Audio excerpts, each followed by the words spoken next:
Joining me now from Durban, South Africa is Nomkhitha Mbele, Regional Director and Board Member, Fendercare Marine SA. You are welcome to Business Edge.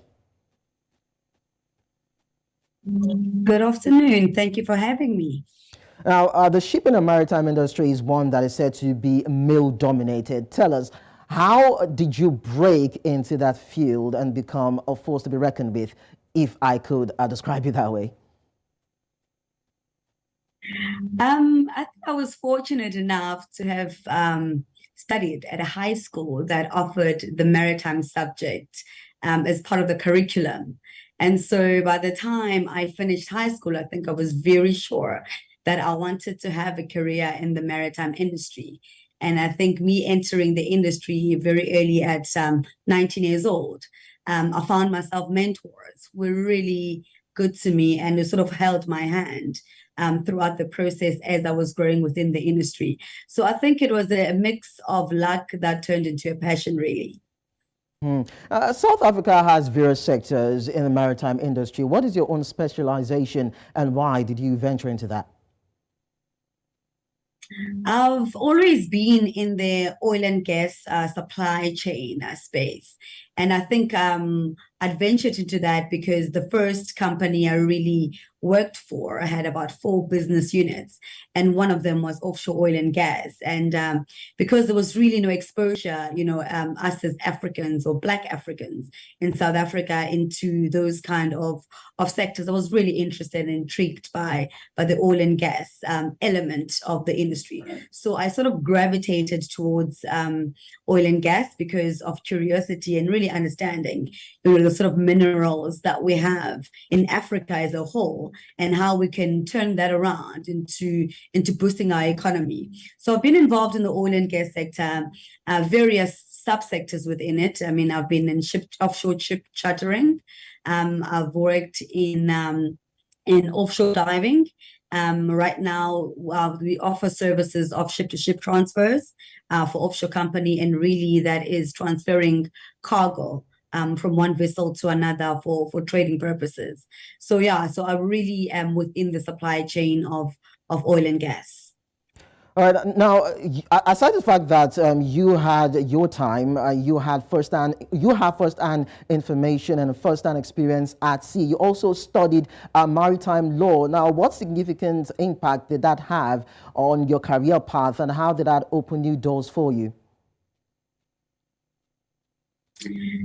It really helped me understand the industry better and also be aware of impacts of certain decisions.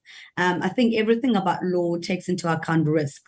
And the offshore oil and gas industry is very risky. You have an oil spill and it's a big thing, and it's got detrimental effect on the environment and the company itself.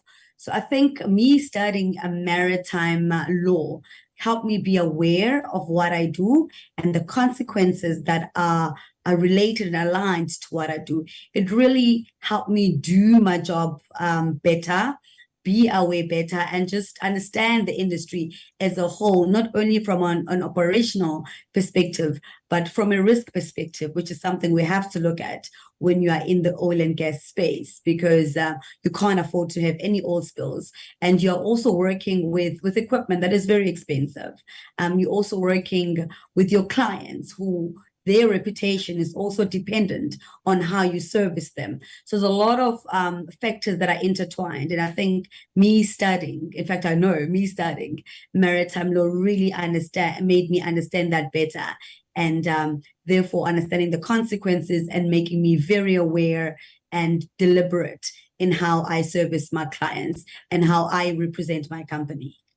Now, aside life risks, are there other barriers to the entry level for the female folk, and of course, getting on the job? And how do you think women can actually overcome these barriers or challenges, as it were? There's absolutely still barriers within the industry.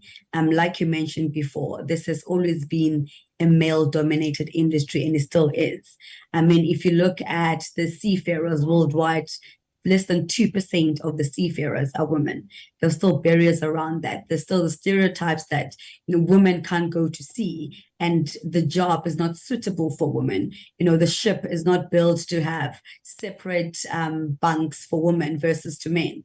And that leads to a lot of companies investing less in training and development for women than they do for men. So we're still fighting against those stereotypes until today. Even coming back to the corporate sector, it's still very difficult for women to enter the space. Women are seen as a support system in the maritime industry. A lot of companies would have women in the HR department or in the admin, in the finance, but not really in the corporate structure that makes decisions for the growth and development of the company itself. So we're still fighting those fights. I will say, though, that a lot of strides have been sort of made in the past decade, especially within South Africa.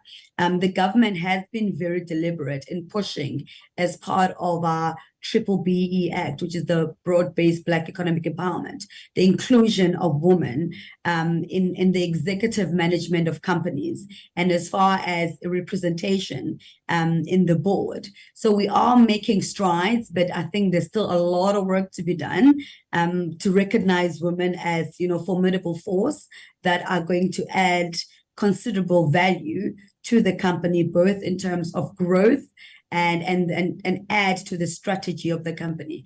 So I feel like at the moment, we still need to keep on pushing the boundaries. We need to break the biases of women belonging in certain areas of the industry. And as much as a lot of work has been done, and I'll give our government the work they've done for us and corporate companies, but we're far, very far. It's less than 2% representation. That is an ocean in the drop. It's a drop in the ocean, rather. And we still have a lot of work to do.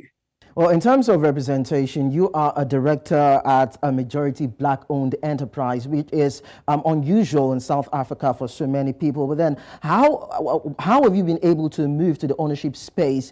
And finally, what do you think the prospect of South Africa's maritime industry will be in the next foreseeable future?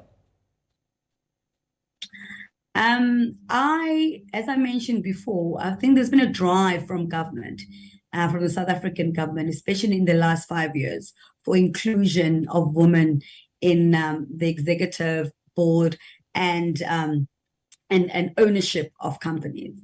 And I was fortunate enough to be in a space where when the company Subtech, which is the company I'm part of and I own shares in, was looking for partners, local partners to grow the company. I had worked for Subtech as a business development director for quite some time.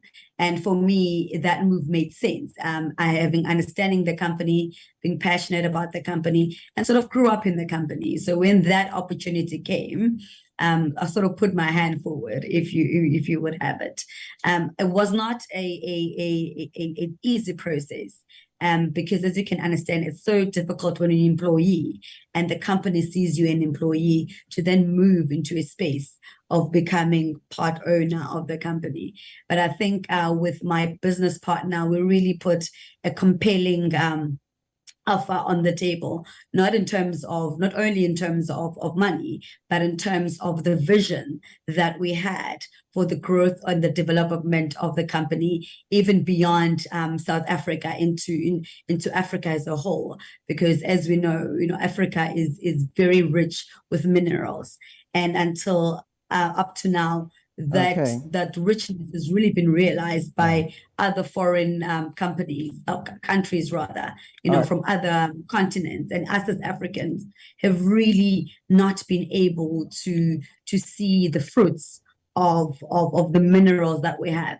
I think the plan for us is to really explore Africa as Africans and try and be and participate in our own economy as Africa, because we're really not doing that. All right. So I think once we compelling offer together, they had no choice really but to take us as partners. Okay, thank you so much, Nomkhitha. Definitely you keep pushing, and definitely you would get to that point that it's most desired for you. Appreciate your presence.